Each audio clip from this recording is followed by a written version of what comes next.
magkano ang confidential fund? Saan na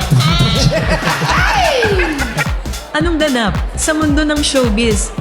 Trending ngayon ang komento ni Vice Ganda sa November 30 episode ng It's Showtime. Sa segment na, and the breadwinner is, bumanat ang komedyante ng isang punchline tungkol sa controversial na confidential fund na nagpakilig at nagpatawa sa madlang people.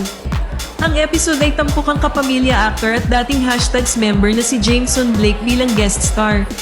Habang iniisa-isa ni Vice ang presyo ng ilang bilihin gaya ng bigas, baboy, at manok para sa hula kung sino ang accountant sa mga contestants, bigla niyang isinama ang confidential fund sa usapan. Ang hirit ay sinundan pa ng Anong ganap sa mundo ng showbiz? Ang spekulasyon ukol sa posibleng pagpalit ng TikTok clock sa It's Showtime sa noontime slot ng GMA Network ay nagdulot ng usap-usapan sa industriya at sa social media. Ang balitang ito ay nagmula sa ulat ng Pep.ph na nagsabing inaasahan ng opisyal na pahayag mula sa GMA upang linawin ang mga haka-haka. Ang TikTok clock na pinangungunahan ni Kim Atienza, Pok Wang, at Herlin Budol ay kasalukuyang ipinapalabas bago ang It's Showtime. Kung totoo ang balita, babalik ito sa noontime slot na dating pinangungunahan ng iconic na Eat Bulaga bago ito lumipat sa TV5 dahil sa issue sa management.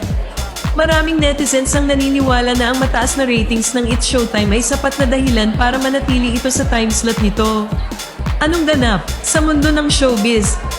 Si Jervy Wrightson na kilala bilang Kalad Karen ay naging viral sa social media matapos mapansin ng mga fans ng It's Showtime ang kakaibang pangyayari sa isa sa kanyang mga eksena sa noontime show. Sa nasabing video, nakitang gumagalaw pataas at pababa ang buhok ni Kalad Karen na parang may isang invisible force ang kumokontrol dito. Ikinumpara ng mga netizen ang insidente sa nangyari kay Claudine Barreto noong 2005 habang kinukunan ng isa sa mga eksena ng pelikula niyang Nasaan Ka Man, kung saan nakitang gumagalaw ang